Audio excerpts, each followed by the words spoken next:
Hello everyone and welcome back to English 1510. This is the Week 3 overview. This video will be posted at 6 p.m. At this time we're looking at the discussion board posting the memoir rough draft. It opens up today. Remember it all students, you'll submit a rough draft, a copy and paste into that forum. Make sure that you review at least one classmate's thread in there and offer feedback. And we'll note the dates and times starting today up through the week of next week on Thursday. At this time, I'm looking at the schedule here in the basic course schedule and tentative plan of work. We're down here at week 3. The readings for this week posted for the 3 editions still, and then the writing assignments listed right below it. This is where we're at as of now. Now, in this framing right here, we're looking at the 3rd week. Everyone has submitted in their diagnostic and worked off of their memoir summary outline they put in. Now, diagnostic and everything, I'm still putting up a couple of people's grades and feedback there. Just remember to look at those. You're going externally to the Turnitin account. So remember that what you're doing there is clicking on the feedback file to go externally. Some of you have just the written feedback from the majority of people on diagnostics. Some of you have, a couple of people have audio recordings. In the weeks ahead, there will be much more of the audio recordings included in those Turnitin files. For right now, on the diagnostics, the main thing there is just whether or not I recommended more than one tutoring session. Everyone should plan on having the one tutoring session throughout the term with the ASC. Again, listed up here underneath the student services under Academic Support Center. You can go through there for the schedule and contact them and take a draft through at any time and get extra credit on that as well, as long as you forward the tutoring slip to me or have them forward the tutoring slip to me, I should say. This coming up now with the memoir rough draft. For those of you who on the diagnostic did get such recommendations, make sure that you adhere to those. For some people, I recommended going to the ASC tutoring throughout the entire term for drafting stages. That was if I saw an abundance of sentence level and MLA issues, the things that you need to be able to make sure you can address.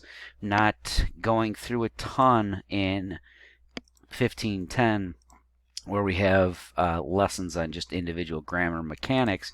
I will mark some of those things on drafts during drafting stages, but obviously the majority of the semester is focused on the types of writing assignments we're doing, not the sentence level issues.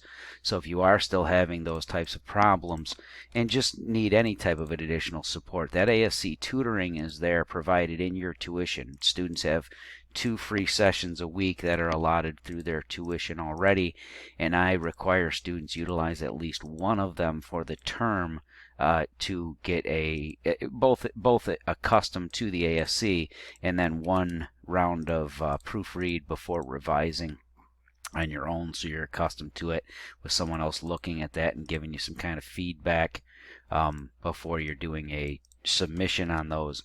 And also remember, I give extra credit for all of the sessions that you attend. Just ask the ASC tutor to forward the confirmation to me. I make a log of it in the under your attendance comments, and then at the end of the semester I apply those to whatever grade what category most positively impacts students' grades. So for some students you got quite a few recommendations on there, but that's just giving that's just acknowledging that there are more things to address than just the type of essay you're working on, because you have some sentence level issues that are still problematic as well. We want to make sure we address everything. Okay, tutoring is a good way to get through that. So this week I'm putting out between Monday and Wednesday. I'll still be Thursday for a couple of students, depending on what the timeline looks like. But I'll be putting out the feedback for the summary outline, essentially approving or disapproving the way topics are formatted. Most of you guys, as long as you have a story that has a problem there, a complication to end body 1 with and resolve it. Remember, make sure you go through all Dropbox components, the examples and everything else that are in those, so that you have a good understanding of what you're doing here. Make sure that you've read this section out of the textbook so you're not doing any guesswork here, guys. This is where it's really important that you're actually keeping up with both the class component here in the Dropbox, these overviews and the textbooks pieces, particularly for those of you who are not accustomed to an async online format like this and you're giving this your first attempt. Some students are having a little bit of trouble already right at the beginning, sort of making it work as a standalone course for themselves. It's kind of an issue for a few students. But the memoir rough draft due this upcoming weekend will be essentially you organizing the material and your content and writing a draft. And then also we're doing the first discussion board here. Now for some students this is the first discussion board that they're in. For some students they participate in the week 1 introduction. That's passed, right? For some students that was a thing taken off. For some students that was just the first time experience. But this is listed as discussion board 2. For some students, whatever, it's the first one they're participating in. But everyone needs to make sure you're participating in this one. This one is posted. It's up. I ran through the files making sure everything's clear on both of these, and we're in student view right now, so I'll take you through it. But in this forum here, it's already posted, and you got 2 things that you do. The first thing here is to copy and paste your memoir rough draft in there by the Sunday that the actual assignment of the draft is due. So at the same time, post that up into your submission, put your submission in as a Word document in the memoir Dropbox, and then go into the forum for the discussion board and copy and paste a draft of yours in there so that classmates can review it. And then everyone who does this, then you also must go through and read and review at least one classmate's rough draft by that following Thursday. This will be during the week while you're working on final drafts. So you're helping one another by doing peer reviews. You'll be using tutoring sessions and then submitting the final. Once I've reviewed the final draft on those, I review all of them after final draft submission. And once those are reviewed, if there's anybody who really needs to do a rewrite on those, I allow for a rewrite on this first assignment. But that's something that we'll talk about as we get past week 5. So here for week 3, the readings are listed. You have the writing components that are listed down below. 2 places again that you can look for submissions on this. The rough draft Dropbox is here. You had your summary and outline from last week. You can still go back and review those files for anybody who needs review of those. I include some of them in this one as well. And then rhetorical analysis summary outline coming in the same weekend as this due for the final draft, not this weekend but the week after. Note this is when things are going to start overlapping between components. The other thing that it shows ends then is the memoir peer review for the rough draft. Now that shows that the availability ends. That means that's when that's over. You have to post in there by the 12th, but the end of the availability is so that students can then, after it's posted and theirs is reviewed by classmates next on the following Thursday, you can utilize that feedback and still write your draft of this with the revisions that you're going to do by the date of the 19th when you're submitting the final. So you can click on this availability here and go into the peer review discussion board here. Memoir peer review of the rough draft. The overview is listed here. These are the different things that I want you reading through one another's memoirs for. Remember the basic criteria, general to specific layout. Does the thesis adequate work as a lead into the story? The complication that's presented at the end of body 1, not the actual telling of it itself. Is there a clear complication at the end of body 1? Remember those body 1 should end with the presentation of that problem that needs to be resolved. Does body 2 offer reflection and advancement of that problem? Is the complication resolved in body 3? And is the moral of the story clear and concise? That would be in the conclusion. Okay. Any feedback that you're offering would be listed there on those. Now, if I go back to Course Home, this was one way over here to access that. Or just click on your discussion boards up top, right? Memoir is listed here. Here's the forum. Here's the topic. Everyone posting in here, you click on the forum topic here, read through the instructions, start your thread, put your topic here, copy and paste your memoir draft onto the page. Once you've done that, you hit post. Go back into the topic forum and look for classmates, read and review theirs, and post your commentary in accordance with this criteria. Did they meet these different things throughout? Okay, so that will be for the discussion board this week. Now, the other thing, obviously, is working on the memoir rough draft. The rough draft requires a minimum of 600 words. That's over, depending on how your paragraphs are formatted in this and how much you have to say in each one. We're looking at roughly little over 2 pages in full, probably about 2.5 for most students if it's completed 600 words. Final draft will be 750. Most students will be right around there for a completed one.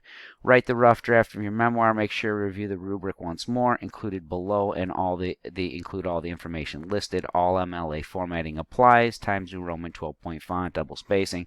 I did address most of that stuff on your guys' diagnostics as well for some of you that had some issues there. 2 rules concerning informal writing and second person usage. There should be no use of the second person, not for anything in this class. This will begin to get marked down now as I start to go through these on drafting stages, meaning you will lose points for having second person usage throughout in your pieces. This one allows for first person and third, and everything after this first assignment will allow for third person only. That means not only will you not use the word you, it will no longer allow for I, me, we, or any of the above. Okay, so this one allows for first and third because you're telling a story in the first person. The next one will require a reduction into third. Start getting rid of all contractions. We can still have them in this memoir without there being much of an issue in terms of meaning.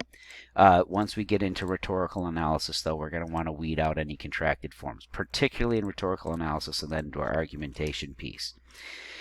The instructional overview, make sure you read through here. The memoir should be a story. It's engaging from summary and outline, considering the scenarios here. You had 3 of them that were listed. For your own memoir, think of engaging stories. Whatever you decide, make sure your story fits into the parameters. Remember, there was another video that was included with that as well. Should have a general to specific intro. Introduce the actual problem as a lead-in on the thesis. Body 1 then introduces the actual problem as the last statement in the body paragraph. So remember that body 1 tells the story and it ends with the problem that results, that brings the story and its events to a stop. Body 2 is when we advance. This is where you give your internal dialogue, where the author or the writer is reflecting upon the problem, giving what their reaction was, probably emotional, and the different things that they thought about doing before trying to actually before deciding on a way to get through that problem. And then body 3 is when it actually gets resolved. Make sure you're looking at those on the examples as well. And then in scenario B above, it takes you through this. Make sure you've read through scenario B above, and then this gives you the breakdown of what would happen with that one being built out in outline form. And then down here, the rubric, summary, outline, student example, again, with the memoir labeling. So remember, there's 2 copies of it essentially there. That document takes us from 1 page where we see the draft itself, and then all the way after the first version of it, it's actually labeled and organized with the different detail components that you would have for yours. Don't forget that here at the end of body 1 is where the complication comes up that has to be resolved. That is it, and that's all for week 3 on this, guys. The memoir rough draft, due this Sunday. Also making sure that you copy and paste your version of this draft into the discussion board forum for the week. And then by next Thursday, as it states on here, under week 3, by next Thursday at the 16th by 11:30 p.m., make sure that you've reviewed your classmates so that they can actually finish their final draft and be able to submit by the 19th, right? And the availability of that will end on the 19th. That's for viewing, not for posting. Okay? Look forward to seeing the work, guys. The early week 1 stuff for the majority of you guys, everybody who submitted so far seems to be on the right path or just needed slight adjustment. Okay? Make sure you're keeping up on these things.